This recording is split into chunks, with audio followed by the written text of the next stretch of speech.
जय हिंद दोस्तों, welcome to IAS with Harimohan and institute for analytical studies. दोस्तों, आज फिर से हमारे साथ आलोक रंजन जी हैं, जिन्होंने हमें आज एनलाइटन करना है हमारे मिसाइल डिफेंस प्रोग्राम, और स्पेसिफिकली जिस तरीके से आकाश मिसाइल और आकाश मिसाइल के वेरिएंट इस तरीके का डेवलप किया गया जिसने एक बार में 4 टारगेट्स को हिट किया और हमारे डिफेंस सिस्टम को मजबूत करने की तरफ आगे बढ़े। S-400 से कंपैरिजन और दूसरी अमेरिका के जो दूसरे मिसाइल डिफेंस सिस्टम है उनसे कंपैरिजन देखा जाए और सब चीजें, तो इस टाइम पर बड़ी क्यूरियोसिटी है। और कहीं ना कहीं दाऊद इब्राहिम और दूसरे मामलों को देखते हुए ये जो पूरा का पूरा एक मिसाइल डिफेंस का इतना बड़ा एक डेवलपमेंट है वो कहीं पीछे छूट गया, जो मुझे बड़ा अजीब लगा, दुख लगा। मैंने कहा नहीं, आज तो हमारे सर को पकड़ेंगे और पूछेंगे कि सर आप पहले ये बताइए कि ये था क्या और पूरा सिस्टम क्या है, कितना सब कुछ चीजें हैं। तो सर आपसे ये पहला कि मिसाइल डिफेंस सिस्टम इंडिया का दुनिया में कहां खड़ा है, और वो क्योंकि दुनिया का आयरन डोम सिस्टम और सब चीजें, S-400 वगैरह की हम बात करते हैं, 500 आ गया है, चाइना का भी डिफेंस सिस्टम है, सब चीजें। लेकिन सबसे मेन बात यह है जिस तरीके से हमास ने इजराइल पर अटैक किया, एक चर्चा चली, लेकिन मैं बहुत ढूंढा सब चीजें, इस तरीके का कोई जवाब था नहीं। हालांकि डीआरडीओ ने बहुत शालीनता के साथ एक टेस्ट करके जवाब दे दिया, शब्दों में जवाब देने की जगह टेस्ट करके जवाब दे दिए कि यस वी आर कैपेबल। तो लेकिन ये चीज अगर देश की जनता के सामने से या हमारे स्टूडेंट्स के सामने से निकल जाए और हम उस पर डिस्कस ना करें तो अच्छा नहीं, सही नहीं लगेगा। तो सबसे पहले मिसाइल डिफेंस सिस्टम से ही सर आज का स्टार्ट करेंगे। और हम जो आपका एक, मैं डिफेंस डिटेक्टिव जो आपका चैनल है सर वो देख रहा था, मैं उसका खुद एक बहुत रेगुलर व्यूअर हूं। उसमें जिस तरीके से मैं अभी शेयर करके दिखा देता हूं कि जैसे आपने आर्मेनिया आकाश की सीक्रेट डील के ऊपर डिस्कस किया है अपने चैनल के ऊपर, ये बताया है कि किस तरीके से आर्मेनिया और आकाश की डील हुई, आर्मेनिया इंडिया की एक सीक्रेट डील हुई है। उससे पहले हमारी उनसे क्या नाम है, Pinaka missile rocket multi barrel rocket defence system का, मल्टी बैरल रॉकेट सिस्टम का भी डील हो चुका है। उसके ऊपर भी थोड़ा सा आप वो कीजिएगा, एक एक करके। सबसे पहले मिसाइल डिफेंस सिस्टम से शुरू करते हैं, फिर हम आकाश पे जाएंगे सर। ठीक सर। तो मिसाइल डिफेंस सिस्टम की अगर बात करूं तो भारत उन चंद देशों में है, चंद मतलब मैं आपको फिर से बता रहा हूं, बहुत स्पेसिफिक कि बहुत चंद देशों में जिनके पास कई लेयर्स की मिसाइल डिफेंस सिस्टम मौजूद है। Missile defence system in the air defence system, उसमें मिसाइल्स भी हैं, उसमें हेलीकॉप्टर्स भी हैं, उसमें फाइटर्स भी हैं, उसमें एवरीथिंग, ड्रोन भी है, एवरीथिंग। तो कई लेयर्स की है। तो इसको हमने कई कैटेगरी में डिवाइड कर रखा है जी। लॉन्ग रेंज है, मीडियम रेंज है, शॉर्ट रेंज है, वेरी शॉर्ट रेंज है। तो उसकी डिटेल में जाऊंगा तो बहुत ज्यादा आ जाएगा। तो लॉन्ग रेंज में हमारे पास जो anti ballistic missile defence system है, पीएडी जिसे हम कहते हैं, पीएडी और आईईडी, वो जो है सिस्टम है, वो एक सिस्टम है जिसका काम है बैलिस्टिक मिसाइलों से हमारे देश को बचाना। मान लीजिए किसी ने लंबी दूरी की बैलिस्टिक मिसाइलें, जैसे उनकी शाहीन है, गौरी है, गजनवी है, पाकिस्तान की अगर बात करें, और अगर चाइना की बात करें तो डीएफ है, रनसाई, कई सारी उनकी भी मिसाइलें हैं। तो उन मिसाइलों से बचने के लिए हमने एक प्रोग्राम बहुत लेट 90s में शुरू किया था, anti ballistic missile defence system. और अब उसका शायद सेकंड चरण भी कंप्लीट हो चुका है, और मुझे लगता है कि बहुत जल्द आपको खबर मिल जाएगी, डिप्लॉयमेंट हो चुकी है इसकी। उसमें 2 हिस्से हैं, पृथ्वी एयर डिफेंस और एक और है पीएडी और IAD, AAD, sorry, advance air defence. दोनों में फर्क यह है कि 2 लेयर्स है उनके मिसाइलों के ना, कि एक से अगर आप बच जाते हैं तो दूसरे से आपको कवर अप मिल जाएगा। तो एक हो गई जी हमारे पास बैलिस्टिक मिसाइल डिफेंस सिस्टम, वो एयर डिफेंस सिस्टम के अंतर्गत ही आता है। दूसरा आता है, अभी हमने लिया है S-400, ये है long range air defence system. इसके जरिए आप मिसाइल्स को भी मार सकते हैं, बैलिस्टिक मिसाइल्स भी मार सकते हैं, सुपरसोनिक मिसाइल्स भी मार सकते हैं, क्रूज मिसाइलों को मार गिरा सकते हैं, फाइटर जेट्स को मार सकते हैं, हेलीकॉप्टर्स, ड्रोन, जो भी हवा में चीज नजर आएगी, इससे हम इसको मार सकते हैं। तो S-400 लेने का सबसे जो जरूरत थी हमारी, वो इसलिए थी क्योंकि हमारे एयर डिफेंस में एक बहुत बड़ा गैप था। आपके पास anti ballistic missile defence system तो है, लेकिन जो दूसरा मिसाइल डिफेंस सिस्टम हम यूज कर रहे थे, पेचोरा यूज कर रहे थे या कब यूज कर रहे थे, ये सब शॉर्ट और मीडियम रेंज की थी, और अब ये इफेक्टिव नहीं रह गई थी। तो हमें जरूरत थी एक बहुत ही एडवांस एयर डिफेंस सिस्टम की, क्योंकि भाई हम एक होस्टाइल कंडीशन में, एक तरफ चाइना है, उससे हमारे संबंध ठीक नहीं चल रहे हैं, एक तरफ पाकिस्तान है जिससे हम कभी संबंध हमारे ठीक नहीं रहे। तो बहुत जरूरी था कि उस गैप को फिल करना। तो उस गैप को S-400 ने फिल कर दिया है। 3 रेजिमेंट आ चुकी हैं, शायद 2 और आनी है, वो आ जाएगी। तो 400 किलोमीटर की रेंज है हमारे S-400 की मैक्सिमम, जिसमें हम मार गिरा सकते हैं किसी भी एरियल थ्रेट को। इसके बाद आते हैं हम short range air defence system पे। तो अभी तक हमारे पास ये रशियन थे, लेकिन अब हमने खुद का डेवलप कर दिया जिसका नाम है आकाश एयर डिफेंस सिस्टम। और ये बहुत इंटरेस्टिंग है क्योंकि ये स्वदेशी है, हम किसी के ऊपर डिपेंडेंट नहीं है और बहुत एक्यूरेट है। ये जो अर्मेनिया वाली डील की बात की आपने, ये अभी आधिकारिक तौर पर नहीं हुई है। इसका खुलासा तब हुआ जब बैंक या किसी के उसमें ना शो किया गया कि हमने ये डील कर ली है, इसके इतने पैसे कुछ, तो उससे खुलासा हुआ कि शायद डील हो गई है अर्मेनिया के साथ, क्योंकि अर्मेनिया ने, आपको याद होगा कि स्वाति रडार भी खरीदा था हमसे। वेपन लोकेटिंग रडार है, उसमें शेल्स वो लोकेट कर लेते हैं। और बाकी अपने एमबीआरएल की बात तो करी थी आपने।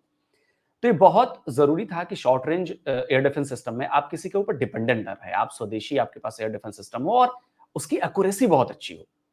तो इसको साबित किया है, जो एक्सरसाइज चल रही थी अस्त्र शक्ति, एयरफोर्स की एक्सरसाइज थी, तो उसमें एयरफोर्स ने दिखाया कि आकाश एयर डिफेंस सिस्टम के जरिए हम क्या अचीव कर सकते हैं। 4 टारगेट एक साथ आ रहे थे, पहले वो क्लोज थे, फिर बाद में अलग अलग दिशाओं में हो गए। उन चारों को एक साथ इस एयर डिफेंस सिस्टम ने मार गिराया। इसकी जो रेंज है वो 30 किलोमीटर की है। अभी जो अपने पास आकाश है, जो अगली बन रही है वो आकाश एनजी है, उसके भी आई थिंक 4 उसके ट्रायल हो चुके हैं आकाश एनजी के। उसकी रेंज जो है 70 टू 80 किलोमीटर की है और वो बहुत ज्यादा एडवांस है। लेकिन हम बात करेंगे अभी जिससे ये हुआ है, जिससे ये किया गया है। तो ये आकाश आई थिंक 1S है या ऐसे ही है कुछ, या आकाश प्राइम है। तो इसके जरिए एयरफोर्स ने ये कैपेबिलिटी साबित की है। दुनिया में बहुत कम ऐसे देश हैं जिनके पास एक कैपेबिलिटी है कि एक साथ साइमल्टेनियसली आप टारगेट्स को, एयर थ्रेट्स को आप न्यूट्रलाइज कर सकें। और आकाश ने उसमें 100% एक्यूरेसी दिखाई है। 4 मिसाइलें लॉन्च हुई, एक 2 अलग अलग लॉन्चर थे, यूनिट एक ही थी।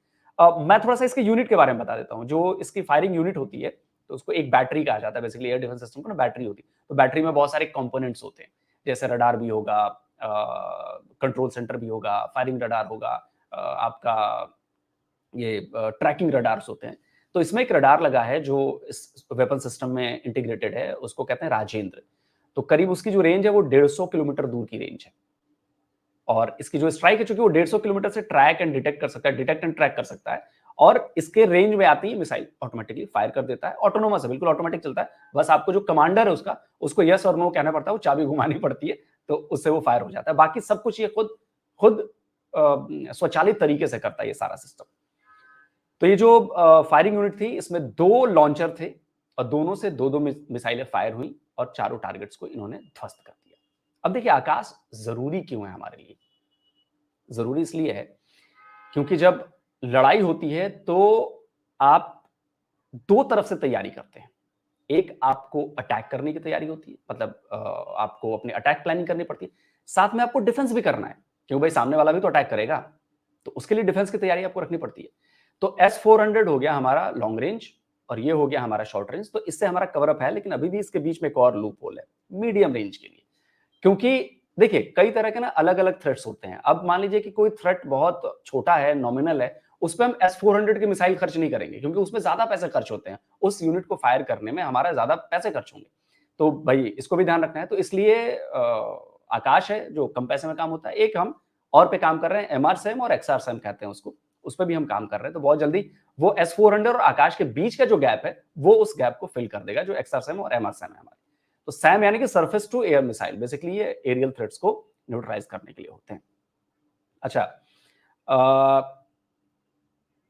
ये जो मिसाइल सिस्टम है, इसको इस तरह से डिजाइन किया गया है कि कितने भी प्रेशर में हैं आप, लेकिन ये परफॉर्म करके दे, ये आपके थ्रेट को किल करे।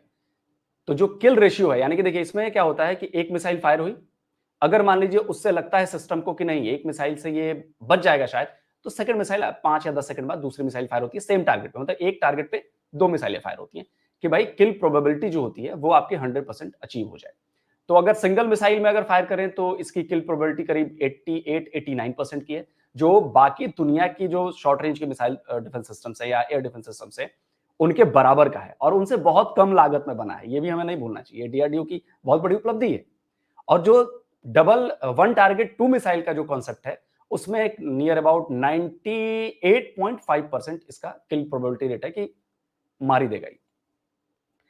और सबसे बड़ी बात, कि एक इसकी बैटरी करीब 2000 स्क्वायर किलोमीटर पर आपको एयर डिफेंस मिसाइल कवरेज देती है। तो ये बहुत बड़ी बात है, ये बहुत बड़ी बात है भारत के लिए कि भारत ने एक ऐसा air defence system short range develop किया है जो आपके बहुत काम आने वाला है आगे आने वाली लड़ाइयों में।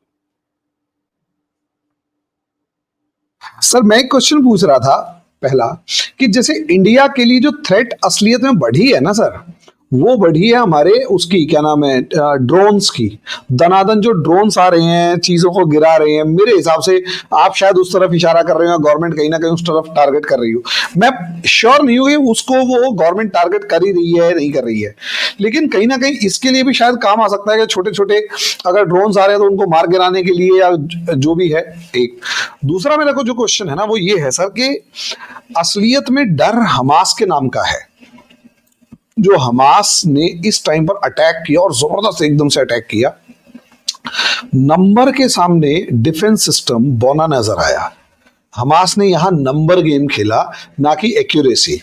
आयरन डोम की एक्यूरेसी मैं फ्रैंकली नहीं जानता, मैं इतना फैक्चुअल श्योर नहीं हूं उसकी एक्यूरेसी, लेकिन नंबर के सामने आयरन डोम जो है वो कहीं ना कहीं, लेकिन 5000 मिसाइलों के बाद मुझे लगा नहीं कि उतने बड़े लेवल पर इजराइल के अंदर कोई नुकसान हुआ, लेकिन फिर भी नंबर मैटर कर रहा है। उसके ऊपर थोड़ा सा बताइए कि मतलब क्या इसके अंदर भी कोई गेम है, क्योंकि एक बैटरी की हम बात करें, जैसे S-400 है, उसमें मेरे ख्याल से 4 ही खाने हैं, तो 4 मिसाइलें निकलेंगी मैक्सिमम। आप किसी ने 10 छोड़ दी, तो आप 4 के बाद उसे लोड करेंगे तब तक तो वो 10 काम तमाम कर चुकी होंगी। तो मैं इस चीज के ऊपर थोड़ा सा, देखिए फ्रेंकली मैं बहुत साल हो चुके हैं, 8 से 10 साल हो चुके हैं इन चीजों को समझे हुए। मतलब इस चीज में बताइए कि जैसे S-400 है, बहुत एक सिंपल क्वेश्चन, आपने कहा 5 ब्रिगेड्स आई हैं, अब वो 5 ब्रिगेड्स का मतलब क्या है पहले तो वो भी बता दीजिएगा। दूसरा वो जो 4 ही तो है उसमें, अब एकदम से 40 आई तो उसमें से 38 तो हमारे ऊपर ही दबाव पड़ेंगी। ठीक है, मैं आपसे इसीलिए पूछ रहा हूँ एक बहुत ही लेमन फॉर्म में, या यूं कहे बहुत ही कमजोर से बच्चे के लिए जिसके सवाल इतने सारे हैं कि क्या बताएं सर। बिल्कुल बिल्कुल मैं समझाता हूँ। देखिए नहीं, ऐसा नहीं होता। हम कोई भी एक यूनिट या एक रेजिमेंट जिसे हम कहते हैं ना एयर डिफेंस की, तो एक रेजिमेंट में कई सारे लॉन्चर्स होते हैं और एक लॉन्चर में 4 मिसाइलें हैं। तो S-400 के एक लॉन्चर में जहां तक मुझे याद है कि शायद 12 लॉन्चर्स हैं या 8 लॉन्चर्स हैं, 8 हैं या 12 हैं। तो आप सोच लीजिए कि 8 चौका 32 मिसाइलें वो एक साथ कर सकते हैं एक रेजिमेंट में।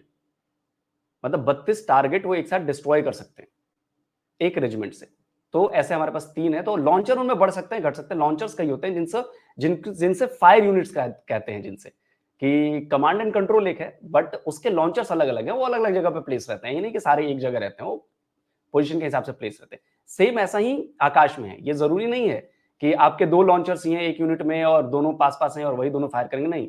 ये साथ में ये सारे एक साथ जुड़े होते हैं। मान लीजिए कि एक यूनिट के 4 लॉन्चर यहाँ पे पड़े हैं, दूसरे यूनिट के 4 लॉन्चर 50 किलोमीटर दूर पड़े हैं, लेकिन ये 8 लॉन्चर एक साथ आपस में बात करते हैं, कम्युनिकेट करते हैं। तो जिसको जो जरूरत पड़ती है तब वो मिसाइल फायर कर देता है। तो ऐसा नहीं है कि सिर्फ हमारे पास 4 है, उधर से 400 आ जाएंगे तो क्या होगा। चलिए, ये तो होगी एक चीज मैंने आपको बता दी। दूसरा जो आपने सवाल एक सेकंड सर, जी, एक सेकंड, आपने बिल्कुल वो कंसेप्ट बिल्कुल क्लियर कर दिया कि हमें ये समझना पड़ेगा बैटरी और पूरा जो सिस्टम है उसमें हम काफी सारे इकट्ठे कर सकते हैं, उसमें हो सकता है ज्यादा भी बढ़ा दे, और वो हम सिर्फ जो 4 देखते हैं अकेली, वो 4 ट्रक पे रखी हुई 4 नहीं है। ठीक है, मैं वो समझ नहीं गया होती, सर। वो नहीं होती, वो नहीं होती। ठीक है सर। अब मैं आता हूं आपके जो हमास वाला आपने कहा। पहली बात कि हमास जैसा स्ट्राइक इंडिया में करना पाकिस्तान के लिए फिजिबल नहीं है, क्योंकि जब आप इजराइल और गजा का की जियोग्राफी देखते हैं, डेमोग्राफी देखते हैं, तो बहुत क्लोज कॉम्बैट है। वो आसपास हैं, घर हैं, दीवारें हैं। वहां से आप पैराशूट के जरिए आ जाइए, वहां से रॉकेट लॉन्च करना बहुत ईजी है। और जो रॉकेट्स हैं उनकी ज्यादा क्या कहते हैं, रेंज भी नहीं होती, 5 किलोमीटर 10 किलोमीटर। लेकिन अगर आप इसको कंपेयर करेंगे भारत के बाउंड्री से, भारत की सीमा से, तो आप सोचिए कि भारत के 10 किलोमीटर के बॉर्डर के एरिया में तो वैसे भी कुछ नहीं होगा। उसके बाद जो घर हैं जो हैं वो बहुत ऐसे क्लोज नहीं है। जो गांव है, जो एलओसी वाले हैं या जो आईबी वाले हैं, इंटरनेशनल बॉर्डर्स वाले हैं, तो वैसे क्लोज नहीं है। तो आप ये नहीं कह सकते कि जी उनकी तरफ 5000 रॉकेट मार देंगे और 5 के 5000 वो इधर रहेंगे, क्योंकि बीच में गैप बहुत ज्यादा है इंसानी बस्तियों में और उनके जो फायर करेंगे वो उनके रॉकेट्स के बीच में गैप बहुत ज्यादा है। वहां पे तो रॉकेट फायर करते हैं और वो 1 मिनट बाद इसराइल में आके उसकी घर के ऊपर पहुंच जाता है। दूसरी बात आपने कही कि आयरन डोम की एक्यूरेसी जो है वो 99% की है, तो इसीलिए आपको बहुत ज्यादा नुकसान नहीं दिखा होगा वहां पे। 99% की एक्यूरेसी और बहुत जबरदस्त है। ये भी बात आपकी सही है कि जब बात होती है नंबर्स की, तो ये बात सही है कि जब नंबर्स में आप ज्यादा होंगे तो एयर डिफेंस को पेनिट्रेट करना मुश्किल नहीं, लेकिन भारतीय एयर डिफेंस को पेनिट्रेट करना इसलिए मुश्किल है कि एक तो दूरी बहुत ज्यादा है, कोई भी रॉकेट फायर होगा, हमारे पास रडार्स ऐसे हैं, रडार्स का पूरा नेटवर्क है हमारे पूरे देश में, जो रॉकेट लॉन्च होती है और कोई भी मिनिमम जो भी रॉकेट होगा वो 200 किलोमीटर 250 किलोमीटर से पहले आप नहीं मार सकते। अगर कोई हमारे टारगेट को आपको करना है तो उसके पहले नहीं आप कर सकते, उसका कोई फायदा नहीं है। लेकिन उतनी देर वो 200-250 किलोमीटर आने में उसको टाइम लगेगा, तब तक वो ट्रैक हो जाती है चीजें और हमारा जो एयर डिफेंस सिस्टम है वो अपना काम करने लगेगा। तो हमास जैसा अटैक जो है वो फिजिबल नहीं है भारत के ऊपर, पहली चीज। दूसरी चीज, आपने दूसरा वाला सवाल क्या पूछा था? एक तो ये पूछा था, और दूसरा जिस तरीके से हमारा एक एयर मतलब पूरा सिस्टम है एयर डिफेंस का, उसके अंदर गवर्नमेंट, एक दूसरा क्वेश्चन शायद मेरा ये, मैं आपकी बातों में ज्यादा खो गया था फ्रैंकली स्पीकिंग। चलिए जैसे हम आर्मेनिया के साथ अगर एक बार कनेक्ट करने की कोशिश करें कि आर्मेनिया का जो डिफेंस सिस्टम है उसके अंदर इंडिया का कंट्रीब्यूशन जो है वो, उसको भी अगर हम कनेक्ट कर दें, बाकी हम आगे देखते हैं सर। बिल्कुल, अर्मेनिया के साथ आपको तो पता है कि अर्मेनिया जो है छोटा सा देश है और उसके सामने अज़रबैजान है। अज़रबैजान ने लड़ाई छेड़ रखी है उसके खिलाफ, उसके कुछ इलाकों पर कब्जा कर लिया है। अब उसमें क्या है कि अज़रबैजान को टर्की की भी मदद मिलती है, शायद इज़राइल की भी मदद मिलती है और पाकिस्तान की भी मदद मिलती है। मतलब ये जियोपॉलिटिकल बड़ा इंपॉर्टेंट जगह है वो। तो इसमें अर्मेनिया जो है वो भारत के लिए बहुत अहम देश है। देश छोटा सा है पर बहुत अहम देश है। क्यों? क्योंकि वहां पर हमें टर्की को काउंटर करना है। टर्की को काउंटर करना जरूरी है, इसलिए हम ग्रीस के साथ भी हैं। आपने देखा होगा ग्रीस के साथ हमारी एयरफोर्स की एक्सरसाइज हुई, ग्रीस के साथ हमारी डिफेंस डील भी बढ़ेगी, अभी और भी बहुत कुछ होने वाला है ग्रीस के साथ भी। तो आर्मेनिया के साथ भी हमारा यही है। बीच में अजरबैजानी मीडिया ने बड़ा बवाल काटा कि जी ईरान के रास्ते भारत ने वहां पर वेपन्स भेजे हैं। तो भाई इसमें बवाल काटने की क्या जरूरत है? हर देश दूसरे देश को जरूरत है, हमें जरूरत है तो हम रशिया से हथियार खरीदते हैं ना, वैसे ही वो हमसे हथियार खरीद रहा है और उसकी जरूरत है कि उसे जिस रेंज में चाहिए, आपको कॉस्ट इफेक्टिव होना भी पड़ता है क्योंकि आपका बजट उतना बड़ा नहीं है और उसमें आपको बेस्ट चीज चाहिए होती है। तो इस समय जो इंडियन डिफेंस इंडस्ट्री है वो बहुत जबरदस्त तरीके से काम कर रही है। मुझे लग रहा है कि लास्ट जो हमारा डिफेंस एक्सपोर्ट रहा है वो 16,000 करोड़ रुपीज का हो गया है। अगर हम पिछले 10 साल में देखें तो शायद 680 या 686 करोड़ रुपए थे 10 साल पहले, और 10 साल बाद आज हम देख रहे हैं तो 16,000 करोड़ रुपए हो चुका है डिफेंस एक्सपोर्ट। तो इस चीज को समझना जरूरी है कि अर्मेनिया ने भरोसा दिखाया है भारत पर कि भारत के जो डिफेंस इक्विपमेंट्स हैं या भारत के जो वेपन सिस्टम्स हैं वो कम बजट में बहुत एफिशिएंट हैं, बहुत रिलायबल हैं। और देखिए लड़ाई में तो हथियारों का रिलायबल होना जो है वो फर्स्ट प्रायोरिटी होता है कि हथियार आपका कितना रिलायबल है, आप उस पर कितना भरोसा कर सकते हैं। तो देखिए स्वाति जो वेपन लोकेटिंग रडार है वो डिलीवर हो चुके हैं और वो अपना काम बखूबी कर रहे हैं। उनका काम है जो उनके शेल्स आते हैं, जैसे उन्होंने मान लीजिए छोटे रॉकेट फायर किए या जो तोपों से गोले फायर करते हैं, तो उनको ट्रैक करके वो बता देता है कि ये गोले कहां से फायर किए गए, उनका एंगल क्या है, कितनी दूरी पर है। तो अर्मेनिया वालों को इसका फायदा हो रहा है और ये बात अजरबैजानी जानते हैं कि उनको प्रॉब्लम हो रही है। अब पहले बड़ी इजीली वो लोग अपने टारगेट को अचीव कर लेते थे, लेकिन अब जो है धीरे धीरे मुश्किल बढ़ रही है। तो जो इसके बाद जो डील्स हुई हैं वो चाहे पिनाका के डील्स हैं या बाकी और हथियारों की डील्स हैं, वो बता रही हैं कि उनका भारतीय हथियारों पर भरोसा बढ़ा है और ये बहुत अच्छी खबर है क्योंकि देखिए ये चेन रिएक्शन है। धीरे धीरे एक फिलीपींस ने खरीदा ब्रह्मोस, अब उन्होंने अपने नेवी के लिए, मरीन के लिए खरीदा है। अब उनकी आर्मी ने ये देखा, वो सिस्टम को एवेल्यूट किया और देखा कि नहीं यार ये बहुत गजब का ब्रह्मोस सिस्टम है। अब उनकी आर्मी भी शायद बहुत जल्द आपको खबर मिल जाएगी कि एक सेकंड ऑर्डर जो है वो आ गया आर्मी की तरफ से उनके फिलीपींस की।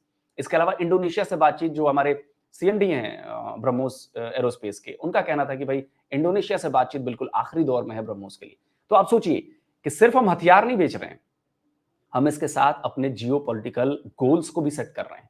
अगर हम फिलीपींस और इंडोनेशिया को साथ लेके आ रहे हैं तो इट मींस कि हम चाइना को काउंटर कर रहे हैं। अगर हम अर्मेनिया को हथियार बेच रहे हैं इट मींस हम टर्की के काउंटर में खड़े हैं। हम ग्रीस के साथ संबंध बढ़ा रहे हैं तो हमें टर्की को काउंटर करना है। और ये नहीं करेंगे तो सोचिए कि आगे आने वाले वक्त में बहुत मुश्किल पैदा हो जाएगी। तो इसीलिए प्रॉब्लम शुरुआत हुई है तो उसका क्योर भी यहां से चालू हो गया है, वो बहुत जरूरी है करना। तो मुझे लगता है कि आर्मेनिया से जो डिफेंस डील्स हुई हैं वो दूसरे देशों को भी प्रेरित करेंगी कि भाई आप भारत से हथियार खरीदें, और भारत के लिए, भारत की डिफेंस इंडस्ट्री के लिए बहुत अच्छी खबर है। मेरा एक्चुअली लास्ट क्वेश्चन आज का यही था कि हम इस डिफेंस इंडस्ट्री को किस एक्सटेंट तक लेके जाने की सोच सकते हैं, क्योंकि आर्मेनिया और फिलीपींस तो एक शुरुआत थी, वो तो सर आपने पहले ही एक जवाब बहुत अच्छा सा दे दिया। इन द लास्ट अगले वाले प्रोजेक्ट्स के ऊपर, ये मेरा आज का लास्ट क्वेश्चन, जो कि अगले वाले प्रोजेक्ट्स जो इंडिया के चल रहे हैं डिफेंस में, आपके लिए क्रूशियल कौन कौन से हैं और हम कब तक उसको एक्सपेक्ट कर सकें, क्योंकि मेरे जो यूपीएससी वाले स्टूडेंट्स हैं वो उनके लिए काफी ज्यादा इंपॉर्टेंट होगा फ्यूचर के मामले में, दिख रहा है कि आगे कौन से वाले प्रोजेक्ट्स आगे चल रहे हैं और भविष्य में हम उनके बारे में एक्सपेक्ट करें सर। बिल्कुल, बहुत सारे प्रोजेक्ट हैं, और मुझे लगता है कि इंडिया का जो अभी डिफेंस एक्सपोर्ट हुआ करता था ना, वो इक्विपमेंट्स पे ज्यादा था और हम वेपन्स पे कम थे, लेकिन अब हमने वेपनरी का हिस्सा बढ़ाया है। ब्रह्मोस हमने की है। अब देखिए, सबसे इंपॉर्टेंट डील जो मुझे लगता है कि आने वाले भविष्य में आपको नजर आएगी, वो होगी हमारे फाइटर जेट तेजस की। कई देशों से बातचीत चल रही है, कई मिडिल ईस्ट के कुछ देश हैं, इजिप्ट ने बहुत उसमें दिलचस्पी दिखाई है, और यकीन मानिए कि ये ब्रह्मोस से भी बड़ी डील साबित होगी अगर तेजस की डील होती है तो, क्योंकि एक बार तेजस मैदान में आ जाएगा तो यकीन मानिए लाइट कॉम्बैट एयरक्राफ्ट की कैटेगरी में तेजस के बराबर का टक्कर देने वाला कोई विमान नहीं है। इसमें दूसरी चीज, अर्जेंटीना से बातचीत चल रही थी, अब इसमें एक बड़ा शानदार सा डेवलपमेंट हुआ है। अर्जेंटीना में एक ऐसी गवर्नमेंट आ गई है जो फार राइट वाली है और जिसके चाइना से संबंध अच्छे नहीं। चाइना को, जो वहां के प्रेसिडेंट बने हैं नए, उन्होंने चाइना की पॉलिसी से लेके और चाइना से मतलब उनकी मुखालफत देखी जा सकती थी थ्रू आउट द कैंपेन।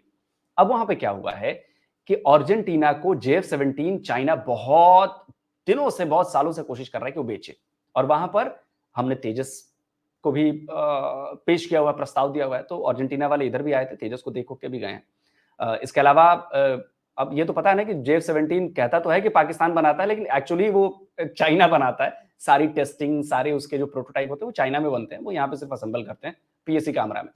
तो चाइना सर के वैसे एक है डेलीगेशन, सर, सॉरी आपको डिस्टर्ब किया, वैसे सुना है कि JF-17 उड़ते नहीं है।